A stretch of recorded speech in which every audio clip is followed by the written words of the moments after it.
मुंबई अहमदाबाद राष्ट्रीय महामार्ग पुन्हा एकदा रक्तरंजित झाला असून एका भीषण अपघातात दुचाकीवरील तिघांचा जागीच मृत्यू झाल्याची हृदयद्रावक घटना समोर आली आहे। 21 मार्चला शनिवारी सायंकाळी 6:30 वाजण्याच्या सुमारास धेकाळे जवळील वाघोबा खिंड येथे मुंबईकडे जाणाऱ्या मार्गावर भरधाव वेगातील अज्ञात वाहनाने दुचाकीला जबर धडक दिली।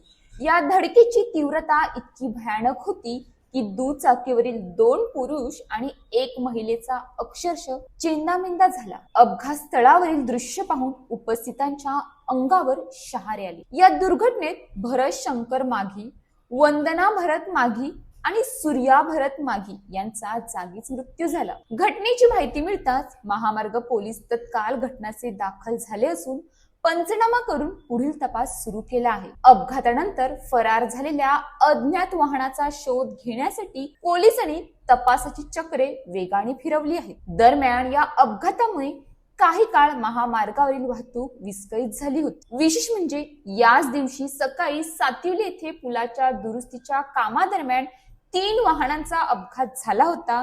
त्यामुळे या महामार्गावर अपघातांची मालिका सुरूच असल्याचे चित्र समोर येत आहे। महामार्गाचे सिमेंट काँक्रिटीकरण पूर्ण झाल्यानंतर वाहनांचा वेग प्रचंड वाढला आहे। मात्र वेगावर नियंत्रण ठेवण्याऐवजी अनेक वाहन चालक वाहतूक नियमांकडे सर्रास दुर्लक्ष करताना दिसतात। अपघात प्रवण ठिकाणी पुरेसे सूचना फलक नसणे तसेच नियमांचे उल्लंघन करणाऱ्यांवर प्रभावी कारवाईचा अभाव ही देखील गंभीर बाब ठरत आहे। प्रश्न फक्त अपघाताचा नाही तर जबाबदारीचा आहे। प्रत्येक वेळी जीव गमावणारे सामान्य नागरिकच असतात आणि प्रत्येक अपघातानंतर काही काळासाठी जाग येते। ही फक्त एका अपघाताची बातमी नाही तर एका कुटुंबाच्या उद्ध्वस्त होण्याची वेदनादायक कहाणी आहे। एका क्षणाच्या बेफिक्रीने 3 जीव गेले आणि एक संपूर्ण संसार कायमचा अंधारात ढकलला गेला। वेगाचा मोह आणि नियमांकडे दुर्लक्ष हीच मृत्यूची शर्यत ठरत आहे।